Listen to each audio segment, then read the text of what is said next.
नमस्कार, मैं हूं सौरभ सुमन। आप देख रहे हैं द स्कूल ऑफ बेस। आज की वीडियो में सीखेंगे कुर्बां हुआ की बेस लाइन्स। ऐसा क्यों करेंगे हम? ये बेस लाइन्स ना काफ़ी इंटरेस्टिंग है क्योंकि ये बेस लाइन कॉर्ड चेंजेस को फॉलो नहीं करती। मतलब कि कॉर्ड जो बज रही है उसका रूट नोट नहीं बजाती। ये बेस लाइन एक अलग एंटिटी है अपने आप में और पीछे हारमोनी अलग चेंज होती रहती है। तो ये भी एक तरीका है बेस लाइन्स बनाने का और बजाने का। चलिए इस क्लास में, इस पर्टिकुलर लेसन में उसी चीज़ पे फोकस करेंगे कि क्या हो रहा है। थोड़ा सा ऑपरेशन करेंगे इसका। पहले बजा के सुनाता हूँ आपको, उसके बाद में ब्रेक डाउन करते हैं।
गाने के ब्रेकडाउन में जाने से पहले मैं आपको बेस लाइन मेट्रोनोम के साथ में अकेले स्लो करके सुना देता हूँ।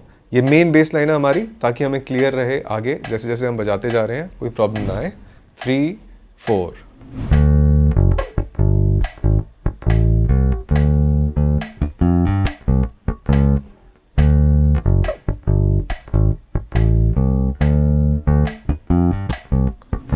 करेक्ट। सिर्फ इतनी सी बेस लाइन है, बाकी की बेस लाइंस आसान है, कुछ उसमें टेक्निकली डिफिकल्ट नहीं है।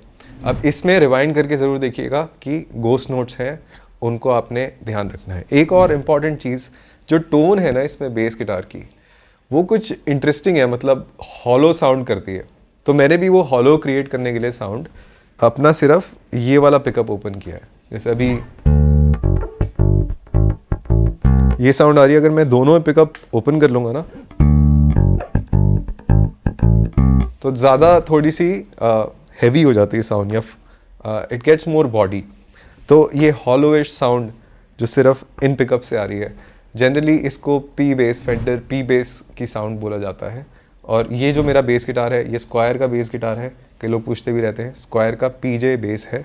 और उसके अलावा मेरे को ज़्यादा डिटेल्स पता नहीं है, बट मैंने क्या किया, सिर्फ ये ऑन किया, ये ऑफ कर दिया, तो वो वाली टोन मुझे मिली। तो अगर आपके पास 2 पिकअप है, इस गाने को कोशिश करके इस वाले पिकअप पर बजाइएगा। नहीं है तो कोई प्रॉब्लम नहीं है, just learn the concept. Base तो बदलते रहेंगे, गाने तो वहीं रहेंगे। अब इसकी वर्स की कॉर्ड्स को समझते हैं कि कॉर्ड्स क्या बज रही हैं, बेस लाइन क्या बज रही है। ठीक है, तो एक बार सुनते हैं। कॉर्ड्स पे ध्यान दीजिएगा, बेस लाइन पे ध्यान मत दीजिएगा। ठीक है, अगर आप कॉर्ड्स को नहीं भी सुन पा रहे हैं, बस ये देखिए कि चेंजेस कहाँ पे हो रहे हैं। मैं हाथ से कोशिश करूंगा इंडिकेट करने की।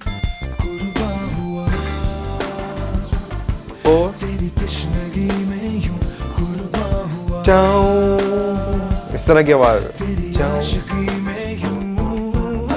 टा टा टा टा, ये सेपरेट चीज़ है, ठीक है। अब अगर आप नोटिस करेंगे ना, हम बेस बजा रहे हैं, राइट, ये तरह की हमारी बेस लाइन है। और जो पहली कॉर्ड है इस गाने की, ये गाना डी माइनर में है, तो डी माइनर की डायटोनिक हार्मनी में है ये गाना मोस्ट ऑफ द टाइम्स। उसकी डायटोनिक हार्मनी यानी कि जो स्केल के नोट्स हैं डी माइनर के, उसी के अंदर ये गाना लिखा गया है।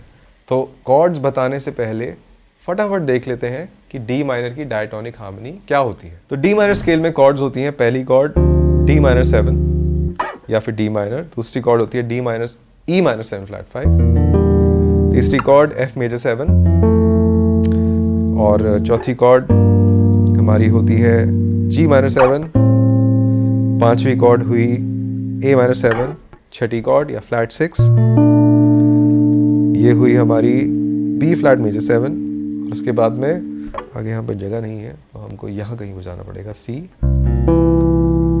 जो कि 7th कॉर्ड है हमारी। 7th cord is a dominant 7th या फिर मेजर। अब वापस आ जाता है ये इसके ऊपर, ठीक है।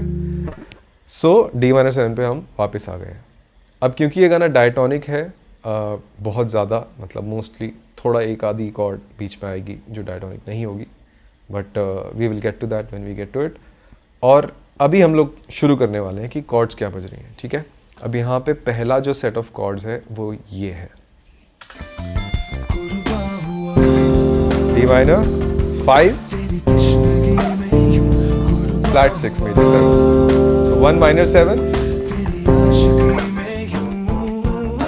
करेक्ट। ये तो हमें क्लियर हो गया ना। तो पहली कॉर्ड डी माइनर 7, उसके बाद 5 माइनर 7 जो ए माइनर 7 है, और ये है। अब बेस लाइन ये कुछ और कैसे बज सकती है, बेस पे तो यही नोट्स बजने चाहिए, हमें समझ में यही आता है, कुर्बा हुआ जो सही लग रहे हैं, कुछ गलत नहीं लग रहा। लेकिन एक कॉन्सेप्ट टेंशन और रिलीज का मैंने आपके साथ शेयर किया था पिछली वीडियो में, वो यही है कि कुछ ऐसी स्टोरी बनाई जाए कि लिसनर एक जर्नी पे जाए, कि कुछ उसको फील हो कि यार ये क्या हो रहा है, ये क्या हो रहा है, ये क्या हो रहा है, और फिर जाके चीज़ रिलैक्स हो जाए। अब ये base line D minor scale पे मोटा मोटा बनाई गई है, लेकिन एक अजीब सी चीज़ है इसमें कि ये हम लोग, हमारी पेरेंट कॉर्ड डी माइनर है, लेकिन जो बेस लाइन है उसमें इतने सारे जैसे एक तो ये स्टार्टिंग नोट ही ये मेजर थर्ड आ जाता है, राइट। ये तो माइनर कॉर्ड का पार्ट नहीं होता है ना, तो ये कहाँ से आ गया। अब ये इट्स समथिंग बेसिक लेवल पे अगर हम देखें, एक आर्टिस्टिक चॉइस है, ऐसा देख सकते हैं इसको हम, और टेंशन क्रिएट करने के लिए बनाई गई है। अब एक कॉर्ड होती है 7 डोमिनेंट 7 शार्प 9, वो अपने आप में एक काफ़ी इंटरेस्टिंग साउंड होती है।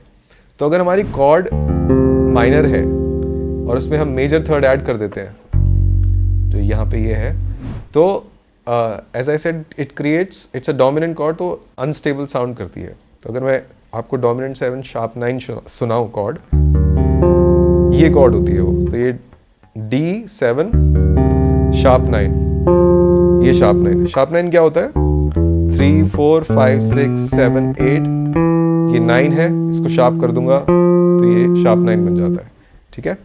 अब अगर मैं डोमिनेंट कॉर्ड बजाता हूँ D7, इसमें ये ऐड कर देता हूँ तो D7 शार्प 9 बन जाती है। अब नोटिस कीजिए, अगर मैं ये नोट हटा दूंगा ना यहाँ से, तो ये माइनर कॉर्ड बन जाती है, करेक्ट। तो ये बहुत पास में ये दोनों कॉर्ड्स एक दूसरे के, अनस्टेबल है, right. So purpose of the base line is also कि थोड़ी सी ऐसी स्टोरी बने क्रोमैटिक्स यूज करके, पासिंग नोट्स यूज करके।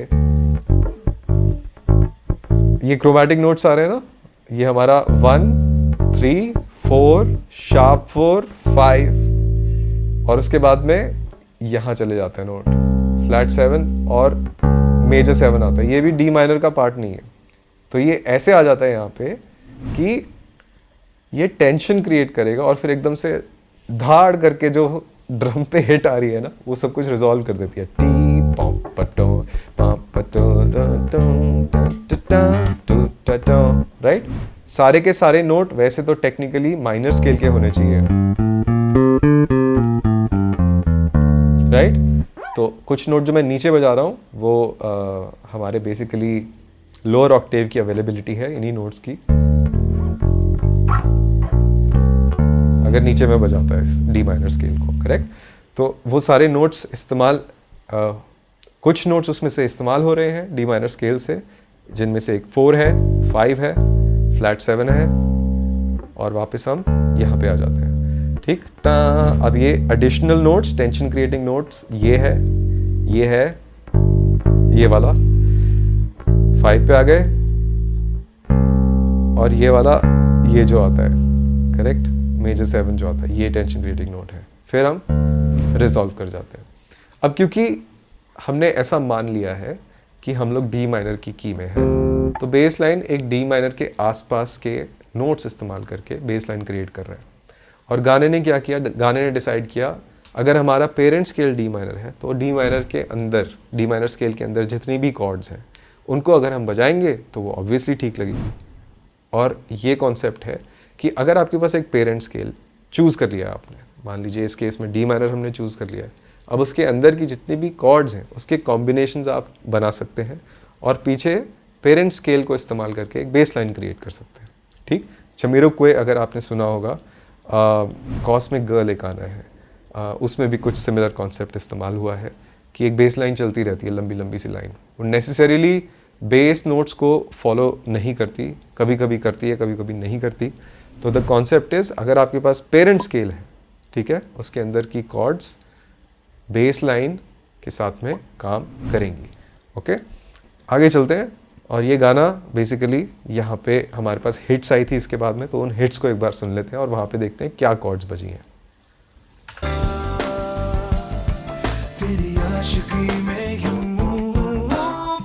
तो यहाँ पे जो उन्होंने फॉलो किया है, सिंपल स्केल का ही चौथा नोट लिया है, 4, 5, फ्लैट 6, फ्लैट 7 एंड देन बेखुदी में वहाँ पे पहुँच जाता है।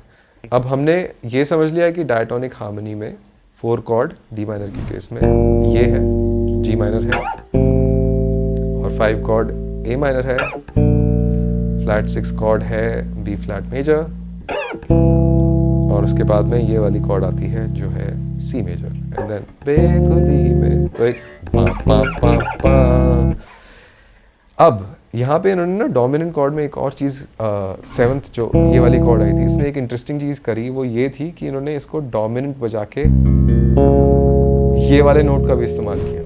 अब ये जो मैं कॉर्ड बजा रहा हूँ आपके लिए, ये है 7 फ्लैट 9, ठीक है। अभी हमने 7 शार्प 9 देखी थी ना, ऐसे ही 7th फ्लैट 9 कॉर्ड भी होती है। इसका भी काम यही होता है कि ये टेंशन क्रिएट करती है, फिर उसको रिजॉल्व किया जा सकता है। तो उन्होंने बजा दिया टा टा टा, ये, ताकि जब ये वापस ये वाला नोट डी पे जाएगा तो ज़्यादा अच्छा इफेक्ट आएगा उसका। ये होती है हमारी 7 फ्लैट 9 कॉर्ड। मैं यहाँ पे काफ़ी इसको ये मफल्ड साउंड कर रहा है क्योंकि ये सारी चीज़ें ई पी पे या गिटार पे बजी हुई हैं, बट एज अ कॉन्सेप्ट अगर आपके पास डोमिनेंट कॉर्ड है, इस केस में हम लोग 7th कॉर्ड पे थे स्केल की, तो वो डोमिनेंट होती है माइनर स्केल में, उसको हम एडिशनल कलर दे सकते हैं नेक्स्ट जगह पे जाने के लिए, राइट, टेंशन रिलीज, करेक्ट। अब मैं इतनी तेज उसको बजा के चेंज नहीं कर पाऊंगा इस पर्टिकुलर केस में, तो and then we go back to the next part.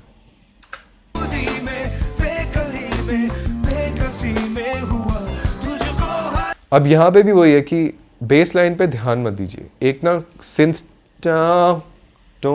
ऐसे करके एक सिंथ साउंड आ रही है, उस पे ध्यान दीजिए।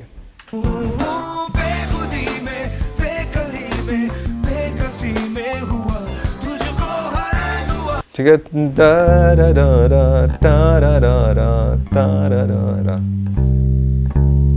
ये नोट्स चल रहे हैं उस पे, मैं आपको उसको साथ में बजा के सुनाता हूँ।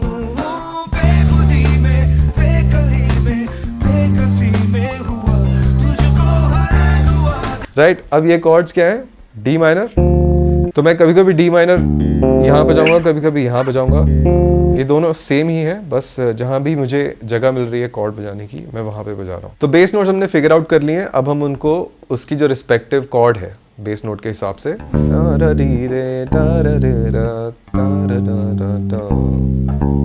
Right, so 1 minor, flat 7 is major, then 4 minor. अब ये बीच में कौन सी कॉर्ड आ गई यहाँ से? एक बार मैं आपको गाने के साथ सुनाता हूँ. Flat 7, 4, flat 7. अब आप नोटिस करें यहाँ पे एक ये कहाँ से आ गई? तो ये एक पासिंग डिमिनिश्ड है जहाँ तक मेरे कान को सुना. अगर कोई और कॉर्ड है तो मुझे बता दीजिएगा कमेंट्स में, कोई एक्सपर्ट्स अगर इस वीडियो को देख रहे हैं, सीनियर म्यूजिशियंस. सो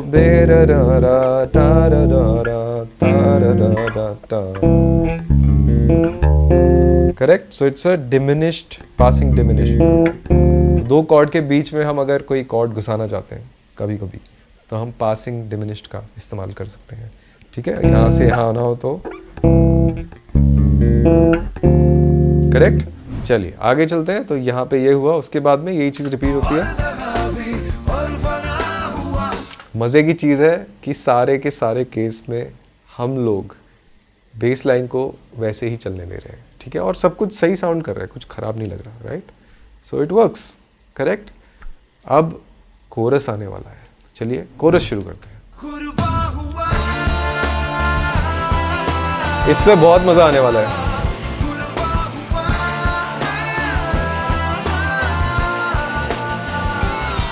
तो अब इसमें ना it's a very interesting base line which एक चीज़ आपको ध्यान रखनी है कि जब भी आप बेस सीख रहे हैं ना किसी भी चीज़ का, जो पंप क्रिएट किया है, कुर्बा हुआ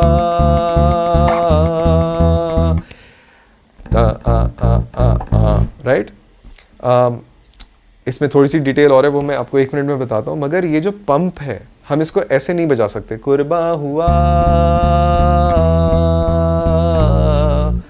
सारा मज़ा चले जाता है, सारी feel of how the rhythm will change. ठीक है, तो जब भी कॉन्सेप्ट्स या एज अ बेस प्लेयर आप अभी सीख रहे हैं नए नए कॉन्सेप्ट्स, इन चीज़ों को पकड़ने पे बहुत ध्यान दें कि कैसे बजाए वो.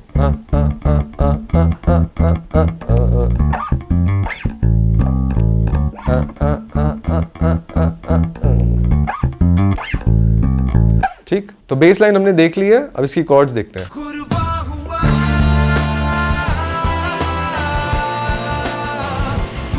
अब पहली chord of course D minor, कुर्बा हुआ.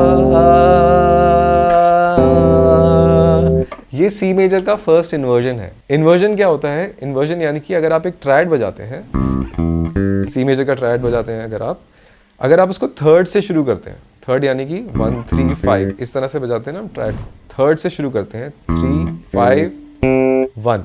राइट, ये 1 है ना, सेम नोट्स है. इसको हम इन्वर्जन कहते हैं. सो ता ता ता, ये हो गया रूट पोजीशन. ये हुआ फर्स्ट इन्वर्जन. ऐसे ही सेकंड इन्वर्जन यहां से शुरू होगा. तो 2 इन्वर्जन बने. राइट. अब यहां पे क्या हुआ है? एज अ कॉर्ड प्ले हुआ है इन्वर्जन. सो कुर्बा हुआ. बिकॉज बैंड ने क्या किया? बैंड सी कॉर्ड बजाने चला गया, कुर्बा हुआ, बट बेस आगे आ गया. तो बेस के आगे आने की वजह से इसका रूट नोट चेंज हो गया, और रूट नोट चेंज होने की वजह से ये एक इन्वर्जन बन गया. ठीक, इतनी ताकत होती है बेस में कि आप अगर रूट चेंज कर देंगे तो कॉर्ड की स्पेलिंग चेंज हो जाएगी. राइट. सो इसको ऑफ कोर्स सुनने में ऐसा लगेगा कुर्बा हुआ. It's not that. It's better Salim Sulaiman style. I love that guy यार. Whatever he makes is मज़ा आ जाता है काम करके ना, उसकी chords देख के. और जब तक निकालते नहीं ना ये छोटी छोटी डिटेल्स को, तब तक एग्जैक्टली भी नहीं पता लगता हाउ स्पेशल समबडी इज़. मैं जाको पास्टोरियस को ना पहले इतना पसंद नहीं करता था जब मैंने बेस बजाना शुरू किया था. फिर मैंने एक बार जाको पास्टोरियस का एक गाना सीख लिया. फिर पता लगा कि क्यों वो भगवान है. फिर पता लगा कि why he is so special. तो कई बार something that people love a lot we don't love. Of course personal choice होती है कई बार, लेकिन एक बार ओपन माइंड से अगर आप सीखेंगे ना उन आर्टिस्ट के गाने, या जैसे कुछ टाइम तक, जैसे मैंने आपको एग्जांपल दिया कि जाको वाज नॉट माय फेवरेट, और मुझे पता है बहुत ज़्यादा लोग मुझे मारने वाले हैं इसके लिए, मगर he became my favourite the day I learned first song of his. तब मुझे पता लगा कि कितना महान आदमी है। तो अब हमारी कॉर्ड्स हुई कुर्बा हुआ,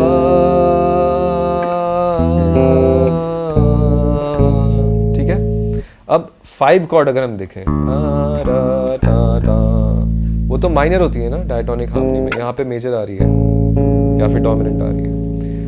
तो ये भी एक तरह का रेजोल्यूशन होता है, यानी कि यहाँ पे आके मुझे रुकना है, ये मेरा होम कॉर्ड है।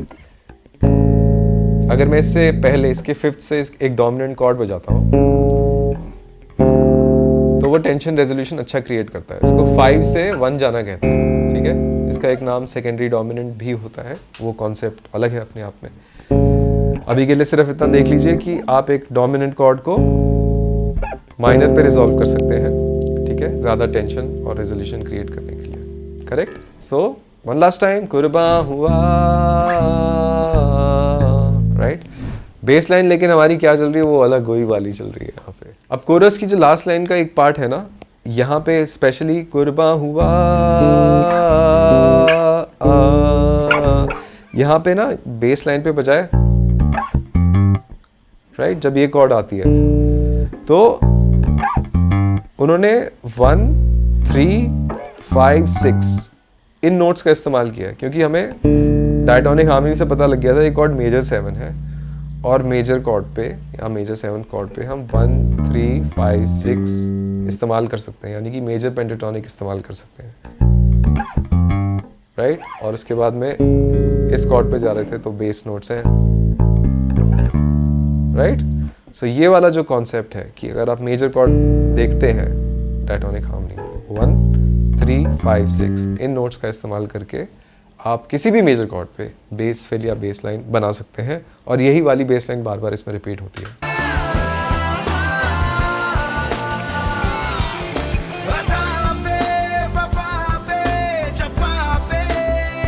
अब ये वाला पार्ट है,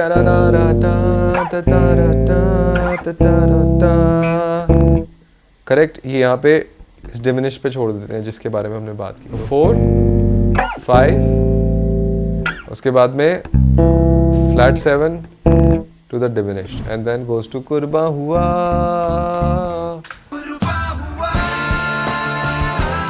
ठीक है, ये वाला पार्ट फिर से आ जाता है।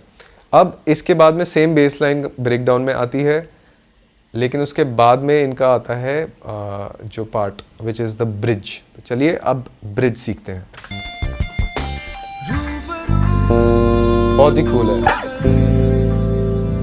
This is simple. 4 रूबरू तू मगर, right, 5 chord which is minor, then special chords are coming.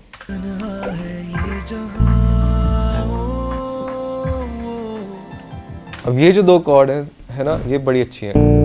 This is B flat और उसके बाद में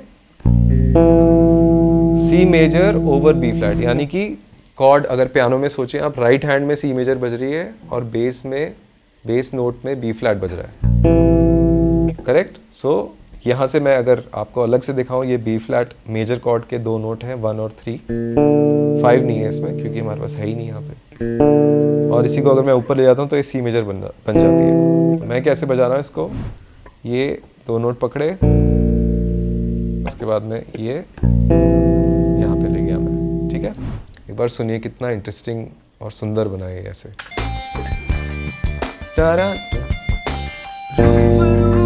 4 chord, 5 chord, फ्लैट 6 मेजर, ये गया whole step up, bass note वही है,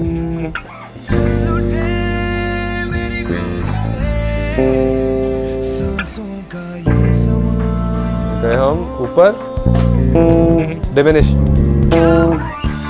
सेम चीज वापस आ गई, लेकिन पीछे वैम्प में ना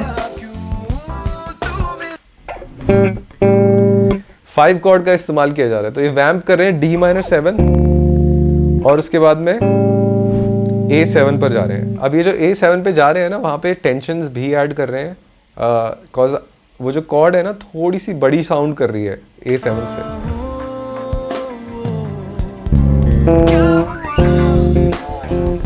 वैम्प, ठीक है, वो ये बजाया 5 बजा रहा है और वापस आ गया, correct. So then it goes to chord changes, वही जो हमने अभी तक सीखे हैं। कहानी खत्म होती है यहाँ पे। आपको करना है होमवर्क, सिर्फ जो मेन बेस लाइन है ना उसको बजा के डालना है आपको। इंस्टाग्राम पे एक रील बनाइए, टैग कीजिए द स्कूल ऑफ बेस को, और मैं देखना चाहूँगा आप कर क्या रहे हैं इन सारी यूट्यूब वीडियोज़ के साथ में। Thank you so much for watching. आप देख रहे हैं द स्कूल ऑफ बेस, मैं हूँ सौरभ सुमन। मिलते हैं जल्द अगली वीडियो में, बाय बाय।